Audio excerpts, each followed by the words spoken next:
Time now for a look at business with Mike Eppel from CityNews 680. Happy Tuesday morning, Mike. How was the long weekend? Good? Thank you. It was excellent. Kind of get the trailer going for the season, get out, cut some grass, do all sorts of stuff. Once the weather changed on Saturday, really, it was beautiful. There you Absolutely go. Beautiful. One day, Yeah. one long weekend, we'll hang out, if that's something you'd like to do. I'd love that. Okay, great. I want to go golfing with you, by the way. My game changed over last week, man. I saw that. That's a whole different. Devo and I will talk about it coming up. I feel like a new person. I feel like that Michael Block guy at the PGA Championship over the weekend. Just setting a new course. All right. Speaking of a new course, WestJet Yes. and the pilots Friday. Really, to no one's surprise, it was going to get done. Hammered out a new deal, but going through the fine print here, Mike. Some interesting details specifically regarding Swoop Airlines. Yeah, we got the gist of the contract that they're voting on. Richard Southern, or intrepid reporter Richard Southern, got the juicy details of the possible wind down of Swoop, the discount division of WestJet SID. According to the tentative deal, Swoop pilots will be moved back into the WestJet mainline fleet starting later this year, and then Swoop would be ostensibly shut down by October of 2024. And this, to my way of thinking, kind of makes sense, Sid. If you're raising your costs with this new pilot's contract, and overall we've seen the cost of everything go up, well, Swoop, is a very low-cost discount carrier. Where is the balance from a money-making standpoint if you sell by selling tickets really cheap? But if your costs are going up, is there money to be made there?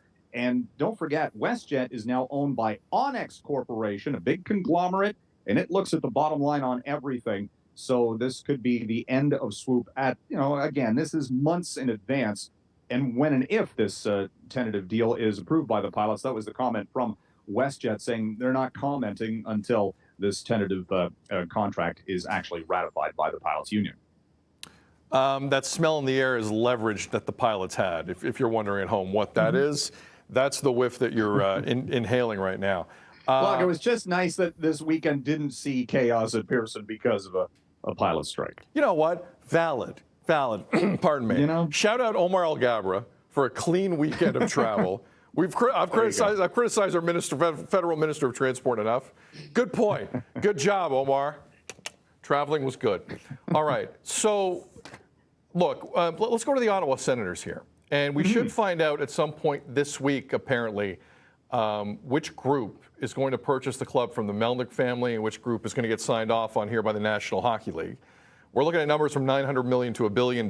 We do know Ryan Reynolds is out 100%. His group made a bit of a power play. It was kind of smart, but it didn't work to try and get exclusive negotiating rights. So one celebrity is out, but Mike, I'm losing track of all the other celebrities that are in on this.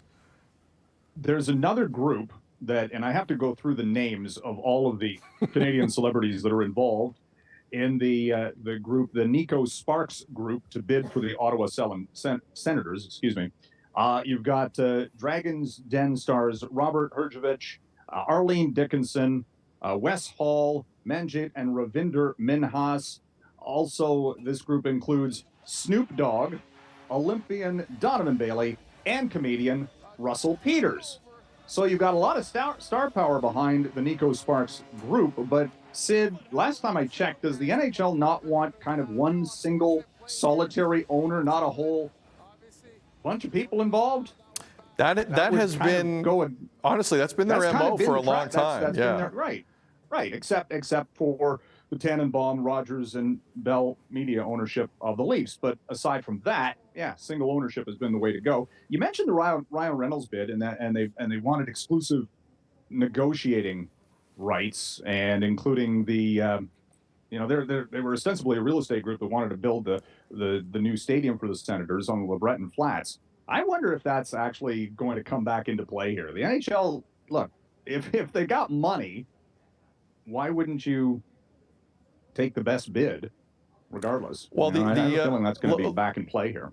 Listen, Mike, I'm with you. The word from the NHL was they couldn't mess with the dates in terms of giving someone an exclusive window because the bank that's handling this sale said everything's cemented, which I find kind of weird to believe considering it's their organization. They can make whatever deadline they want.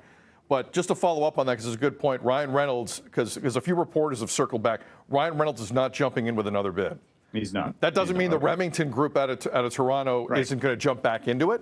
But Ryan Reynolds himself, if he's going to get involved, it's with this specific group, with this specific vision for that type of plan on LeBreton Flats and everything that comes with it. So I think it's a big swing and a miss. Listen, nothing against the other celebrities involved here. Ryan Reynolds is kind of the bar right now, and I think it's nuts to not bend the rules a bit to get him involved. That's just one person's opinion, but say Levy. And there's another group with The Weeknd. Abel Tesfaye is involved in that as well. So, yeah, some, again, star-studded names here. We'll see who wins. Watch the space. Again, $1 billion. This week, we should find out this week which group of 50 people are going to own the Ottawa Senators, so it seems. Mike, you look good. You look well rested. Good to see you, brother. Have a good day. Thanks, man. You too. Mike Eppel, City News 680. A lot of business giving us the business.